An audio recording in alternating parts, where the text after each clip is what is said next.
Hey there, I'm Adam. Welcome to my renovation here on Iris Street. This is the 79th week of the renovation, and everything this week takes place downstairs. I hang some drywall in the laundry room and the gym, as well as run a little bit of 12-2 Romex for some outlets and light switches, as well as a couple of Ethernet lines that I need for the TV in the gym. So without further ado, let's head downstairs and get some work done down there.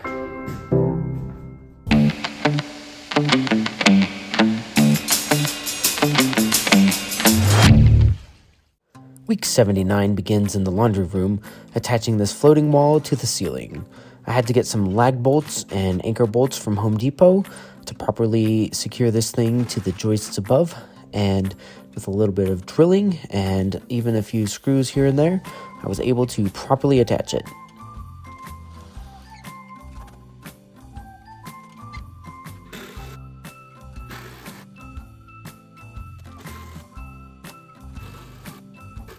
Once that wall was anchored, I could turn my attention to the south wall. I had a few more shims to put up just to make sure the south wall was properly flush. That Schedule 40 post is proud just a tiny bit, so once that was good to go, I could hang drywall. There's 6 gangs, 3 on the top, 3 on the bottom, and that's for all of my server and computer equipment that will also go in this room. Continuing on with the drywall trend this week, the east wall gets a few sheets of drywall. The only wall in this room that won't get drywall is that north wall with the window. Just going to paint it white. If I ever want to finish it down the road, I can.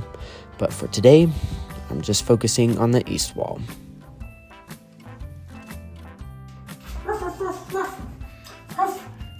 And just like that, the puppy door is complete. I think this is going to be a great way for dogs to get from the bathroom into the laundry room here. And even humans for that added dexterous movement of crawling. No, I'm joking. Just need to cut this out now.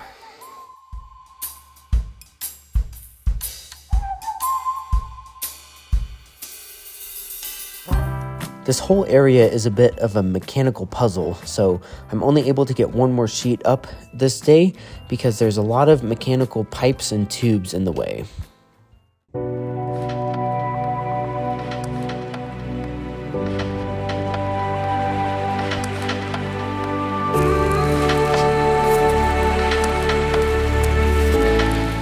Today, I'm back in the gym. I decided it would be a good idea to have a light switch at either door, so I'm roughing in a 2 gang at each door so that there can be a light switch for the can lights and a light switch for the rail lights.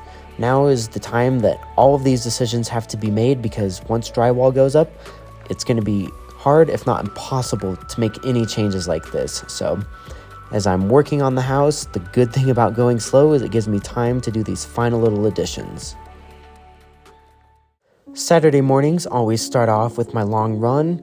This week happened to be a solo week, but it was a really nice run up at Howell Ranch, and I got about 17 miles in, put my feet up for a short rest, and then it was back to the house. This Saturday, I decided it would be good to start prepping the theater room for electrical and some cans, just because I'm going to need this space to be my workspace for my computers and things while I finish the rest of the house. So I'm prepping it so it can have lights, also as a workspace.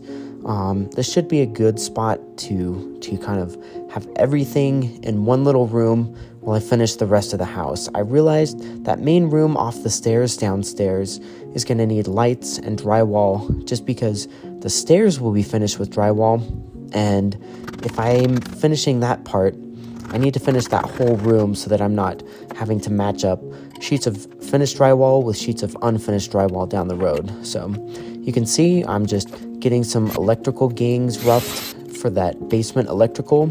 This gang will supply from the load center in the garage down into the basement and also to the kitchen eventually in the basement. So I should be able to get, 4 or 5 circuits through that gang box. Of course, shutting off this load center and testing it before I do any of this work.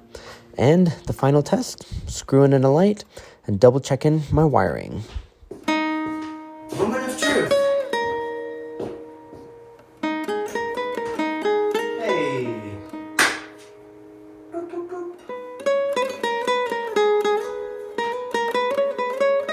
On the penultimate day of the week, I add the final cans to the theater room.